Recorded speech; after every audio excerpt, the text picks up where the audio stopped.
Bismillahirrahmanirrahim. Assalamualaikum warahmatullahi wabarakatuh.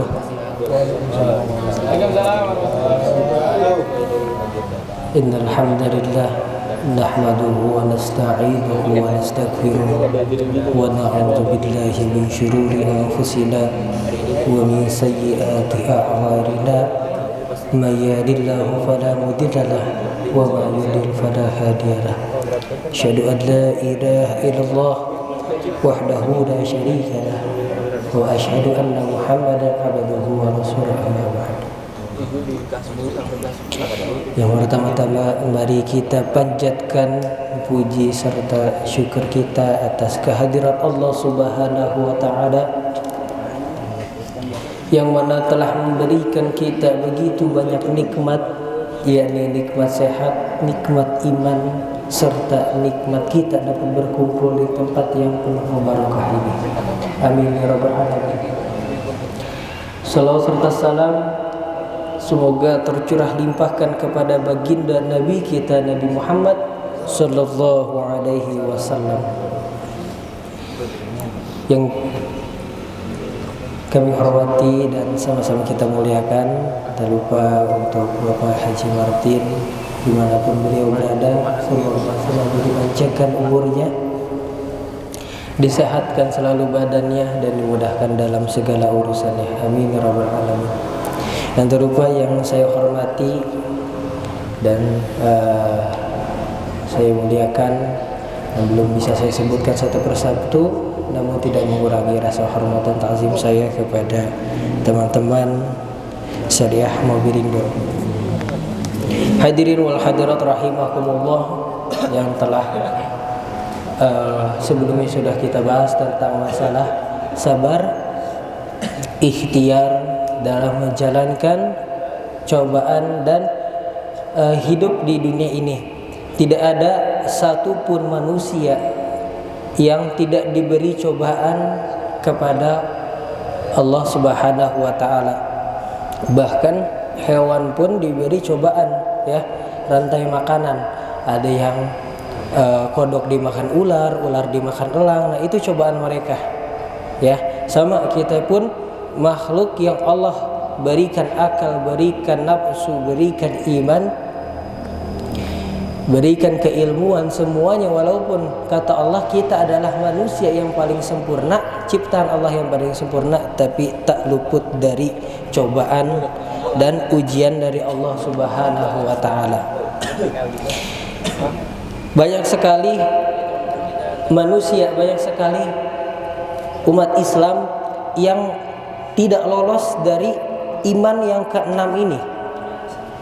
Ya, iman itu ada 6. Yang pertama iman kepada Allah, yang kedua iman kepada malaikat, yang ketiga iman kepada kitab, yang keempat iman kepada Rasul, yang kelima iman kepada hari akhir, yang keenam iman kepada qada dan qadar. Banyak sekali umat manusia, umat Islam yang gak lulus ujian di iman yang keenam ini. Ya, kita beriman kepada Allah, beriman. Kita beriman kepada malaikat, kita tahu malaikat, ada malaikat Jibril, ada malaikat bukan akhir. Kita tahu, kita beriman. Ya, kita meyakini. Beriman kepada kitab-kitab Allah. Kita percaya akan adanya Al-Qur'an, mukjizat Al-Qur'an. Al-Qur'an diturunkan kepada baginda Nabi Muhammad sallallahu alaihi wasallam untuk menjadi pedoman umatnya, sebagai kita umat baginda Nabi sallallahu alaihi wasallam. Kemudian kita beriman kepada hari akhir. Kita yakin bahwa suatu hari nanti dunia ini akan hancur. Dunia ini akan musnah, alam semesta ini akan hancur semua. Ya, kita yakin bahwa nanti ada hari akhir. Hari akhir itu kiamat, ya. Untuk prosesnya itu saya nggak tahu. Proses kiamat gimana, karena saya bukan panitianya. Ya, panitianya nanti udah ada, diatur sama Allah Subhanahu wa taala. Tapi kita yakin bahwa suatu saat nanti bakal ada yang namanya hari akhir. Itulah kita mengimani.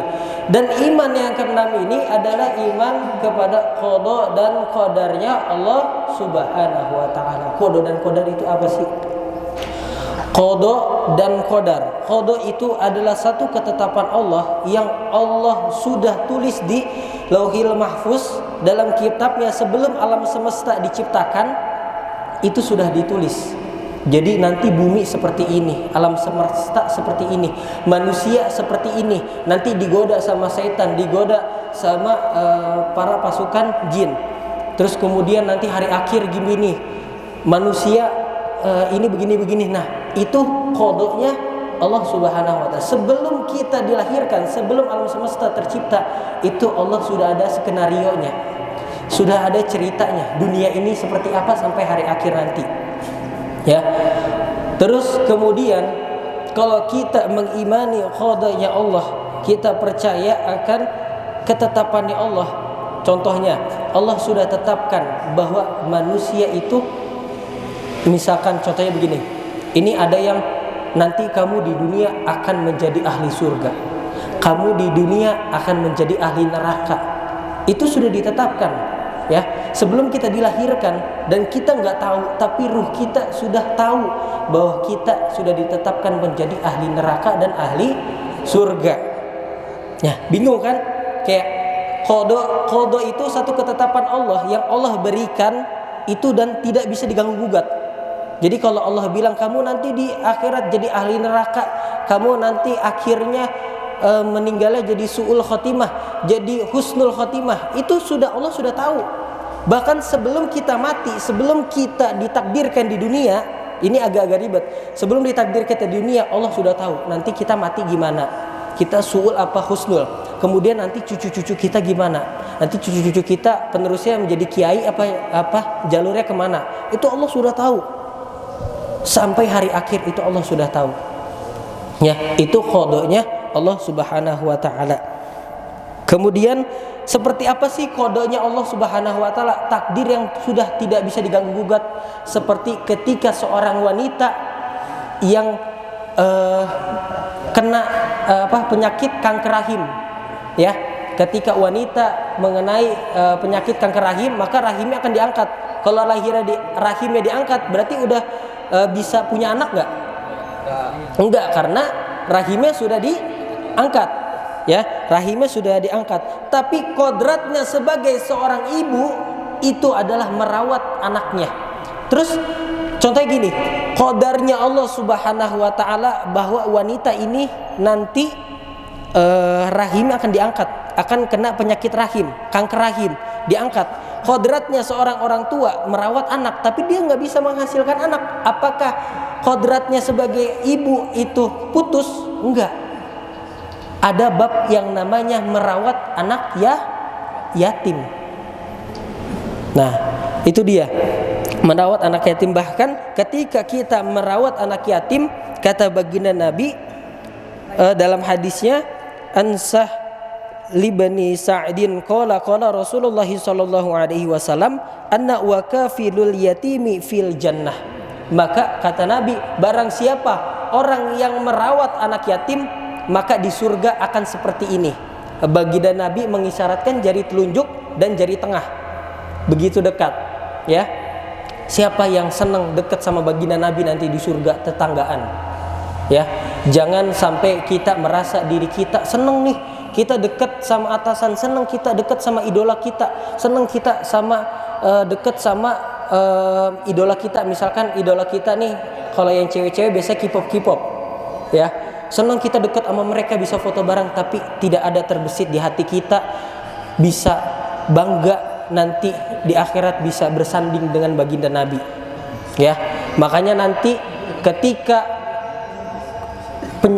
bahasanya ketika kita nanti mau di hari perhitungan, di hari dimana kita dihitung, itu baginda Nabi akan memberikan syafaat kepada umatnya. Hei umatku yang cinta kepadaku, umatku yang selalu bersolawat kepadaku, umatku yang selalu menyebut-nyebut namaku, umatku yang selalu mengharapkan rahmatku, yang selalu mengharapkan syafaatku, pertolonganku di dunia, maka berkumpullah, ini jalurmu menuju surga.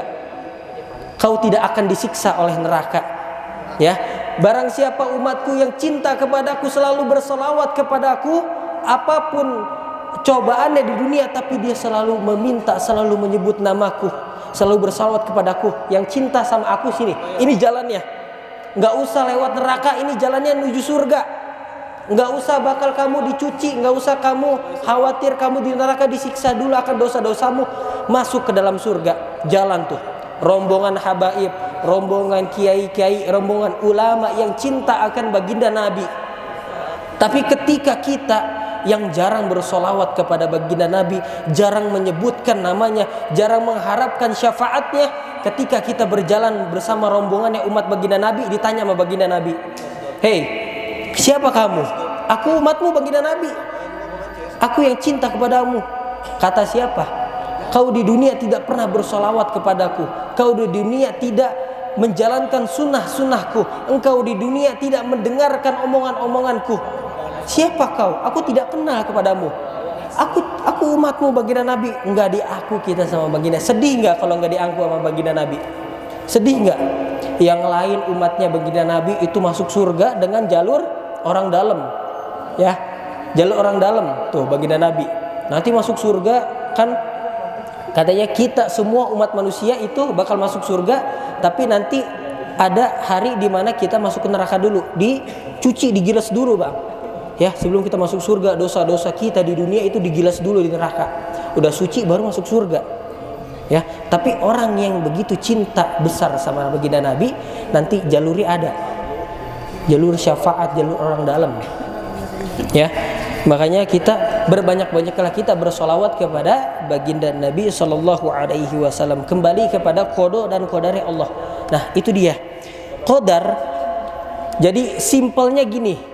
Qada dan qadar. Qadar itu adalah suatu sistem yang Allah ciptakan di dunia, itu sudah sesuai dengan keinginan Allah. Qadarnya Allah itu bagaikan stempel. Ya, jadi misalkan ada surat yang sudah dicap stempel, berarti udah nggak bisa diganggu gugat kan? Nah, itu dia. Kodonya Allah itu yang sudah nggak bisa diganggu gugat. Contoh misalkan orang sudah kena kanker rahim, kanker payudara, misalkan dia sudah diangkat rahimnya, berarti itu kodo. Ya, misalnya dari lahir udah nggak punya tangan, nggak bisa ngelihat, itu kodo. Ya, maka kata Allah, barang siapa yang mengimani qada dan qadarku, maka hidupnya di dunia akan tentram dan tenang. Karena apa? Karena dia yakin bahwa ketika dia dikasih cobaan sama Allah Subhanahu wa taala, dia yakin inilah yang Allah ridhoi. Ambil contoh lagi biar lebih enak. Dulu waktu zaman baginda Nabi ada seorang sahabat yang begitu miskin. Kalau bahasanya gini, orang kaya semiskin-miskinnya orang kaya, semiskin-miskinnya orang kaya, berarti masih ada rezekinya dong, masih ada wujudnya, rezekinya, duitnya. Semiskin-miskinnya orang kaya. Tapi ini semiskin-miskinnya orang miskin, lebih miskin orang miskin. Itu benar-benar miskin. Kenapa? Karena dia hidup di pinggiran desa, itu rumahnya gubuk, dia suami istri cuman punya 2 kain, jubah sama handuk bahasanya. Itu dia hidup selalu seperti itu selama dia menikah. Jadi nggak ada lampu, nggak ada listrik, dia hidup di pinggiran desa, hidup di gubuk, cuman punya 2 kain. Jadi kalau suaminya pergi ke masjid, istrinya di rumah dikunci, pintunya gelap-gelapan pakai anduk. Nanti suaminya pulang dari masjid, tukeran gamisnya. Istrinya sholat pakai gamis, ditutupin pakai handuk, suaminya telanjang. Itu semiskin-miskin orang miskin, ya. Tapi ketika dia mendapatkan cobaan hidup, kemiskinan di dunia, keimanannya jangan ditanya. Dia sholat selalu ada di belakang baginda Nabi. Ketika baginda Nabi sholat, belakangnya pasti dia. Ketika orang belum datang, baginda Nabi belum datang, dia udah nungguin di saf di belakang imam. Udah duduk, dia udah nungguin tuh. Ya, imannya itu kuat banget. Ya, orang yang lain belum kepikiran sholat zuhur, kita misalkan sholat zuhur nih, kita lihat jam. Oh, jam 11:30, oh siap-siap sholat zuhur. Dia mah enggak, dia jam 10 udah lari. Dia pengen dapat tempat di belakang baginda Nabi. Tapi karena bisikan setan, ketika dia punya hidup kemiskinan seperti itu, dibisikin setan, wah kamu hidup kamu gini banget, padahal kamu sholat rajin, kamu sholat di belakang baginda Nabi, masa kamu nggak minta rezeki, kamu nggak ini dibisikin sama setan. Akhirnya tergoda imannya. Akhirnya ketika selesai sholat, sahabat itu minta kepada baginda Nabi, ya Muhammad, kekasih Allah, aku minta rezeki yang lebih karena aku hidup miskin. Aku selalu sholat kepada Allah, aku selalu minta kepada Allah, tapi hidupku selalu miskin. Aku minta rezeki aku berlimpah. Terus kata baginda Nabi gimana? Hei sahabatku yang tercinta, engkau sudah ditakdirkan hidup miskin di dunia karena Allah sudah ridho, karena Allah sudah cinta dengan kondisimu. Jangan kau minta yang lebih dari ini karena itu akan menjerumuskanmu. Tapi dia tetap kekeh. Ya baginda Nabi, aku miskin, kasihan istriku. Akhirnya dia minta. Akhirnya ketika baginda Nabi bilang, hidup kamu miskin karena Allah ridho dan cinta. Tapi dia tetap nggak mau. Dia pengen hidup kaya. Akhirnya baginda Nabi mengangkat tangannya berdoa kepada Allah, minta agar sahabat ini jadi orang kaya. Maka ketika ada di masjid itu, di samping masjid ada domba. Ya, kata baginda Nabi, lihat di samping masjid ada domba. Itu domba kau bawa pulang ke rumah, kau rawat, nanti niscaya kau jadi orang kaya. Domba itu dibawa. Dari satu domba dia melahirkan domba betina, lahir 4. Dari 4 muncul 14. Terus berkelipatan 10 gitu. Sampai yang tadinya orang miskin gak punya apa-apa, itu menjadi peternak domba terbesar di desanya. Didoain sama baginda Nabi. Dan akhirnya ketika dia udah jadi orang kaya, dombanya udah banyak, dia pusing ngurusin domba-dombanya. Wah, domba udah banyak nih, ada yang belum kasih makan, ada ini. Akhirnya sholatnya telat, enggak jamaah, kadang juga enggak sholat zuhur, saking sibuknya ngurusin domba. Itu dia, ya. Jadi apapun yang Allah takdirkan, apapun yang Allah ridhoi, hidup kita seperti ini, syukuri, ya. Jadi kalau emang bahasanya gini, kalau kata guru saya, kalau kita mau jadi wali itu gampang. Wali kekasihnya Allah itu gampang. Ya. Nikah.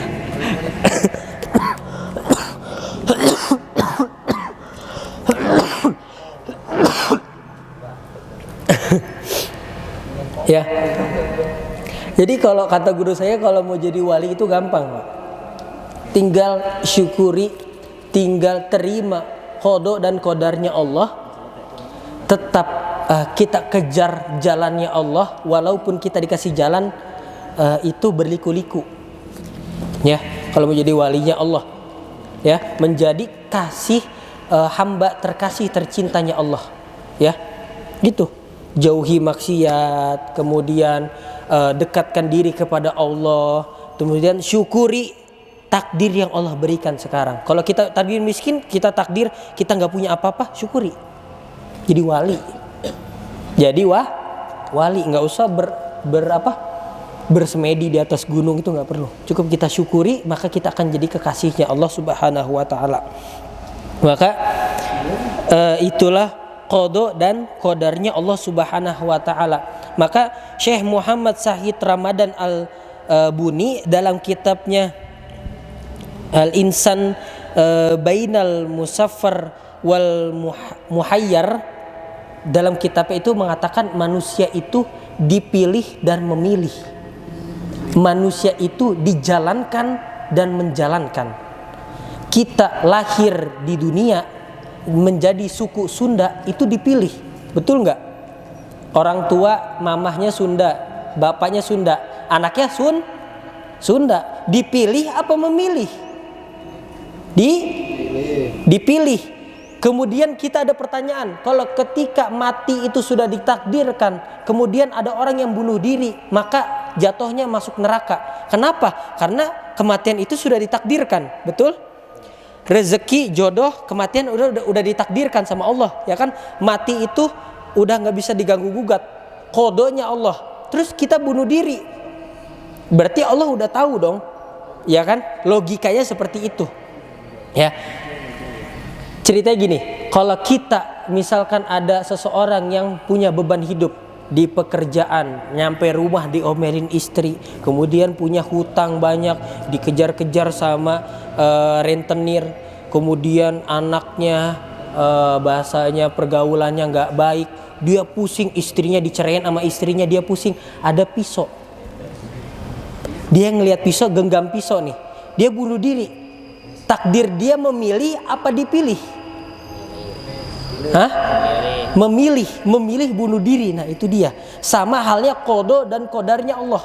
Kita ditakdirkan misalkan jadi ahli neraka di dunia. Nanti ketika kamu mati, kamu di dunia, kamu mati, kamu menjadi su'ul. Misalkan su'ul, akhirnya su'ul, ya. Tapi kita itu ditakdirkan di dunia, ada yang dipilih, ada yang memilih.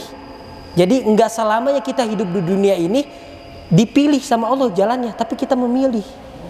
Bagaimana kita memilih jalan hidup kita. Contoh kayak kisah-kisah orang terdahulu, ada ulama besar, ulama yang soleh, yang hafal Quran, ujung-ujungnya su'ul khotimah, masuk neraka. Ada yang wanita pelacur, sering berbuat dosa, tapi tiba-tiba jadi ahli surga karena hidupnya dia memilih, bukan dipilih. Itu qada dan qadarnya Allah Subhanahu wa taala.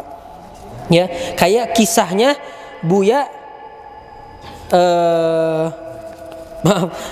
kayak kisahnya itu Buya Hamka. Buya Hamka itu adalah orang yang mengarang kitab tasawuf modern, di mana dia itu sudah menjadi kebanggaan, bahasanya kebanggaan orang Indonesia karena jadi dosen Al-Azhar. Ya, begitu pintarnya, begitu solehnya, tapi dia difitnah. Ya, Buya Hamka itu difitnah menjual Indonesia kepada Malaysia. Ya, ketika dia masuk ke dalam penjara, itu setan membisikkan, kamu dibanggakan di Sumatera Barat, kamu dituakan di Sumatera Barat, kamu menjadi dosen Al-Azhar, kamu dibanggakan seluruh orang-orang Indonesia. Tapi ada yang memfitnahmu, akhirnya kamu dihina, akhirnya kamu dicaci maki, kamu dipenjara, kamu dihukum mati. Mending kamu bunuh diri, Buya, mending kamu bunuh diri, kata setan. Bunuh diri aja udah potong nadimu tuh, ada silet di tembok penjara. Tapi Buya Hamka dengan keimanannya, dengan akal sehatnya, dia yakin bahwa takdir dia seperti ini Allah ridho. Ya, itu dia. Hidup itu memilih dan dipilih. Ya, kita mau memilih hidup kita nanti di akhir itu husnul khotimah apa su'ul khotimah, itu kita yang memilih. Walaupun sudah tertulis di Lauhil Mahfuz takdir kita, tapi di dunia kita yang memilih. Gitu. Di dunia ini menjalankan hidup, kita pasti diberi dua pilihan, ada ke kiri, ada ke kanan. Kalau kita ke kiri, itu berarti kita sudah mengikuti takdir yang Allah tuliskan. Tapi kalau kita ke kanan, berarti kita sudah memilih hidup kita itu menjadi lebih baik. Itu qada dan qadar, ya. Walaupun memang bahasanya agak susah, saya juga sedikit belum paham qada dan qadar itu seperti apa. Cuman kemungkinan besar dan yang guru saya berikan pemahaman itu seperti itu, tidak jauh beda. Insya Allah tidak jauh beda tentang qada dan qadarnya Allah Subhanahu wa taala. Mungkin sekian dari saya tentang pembahas tentang qada dan qadar.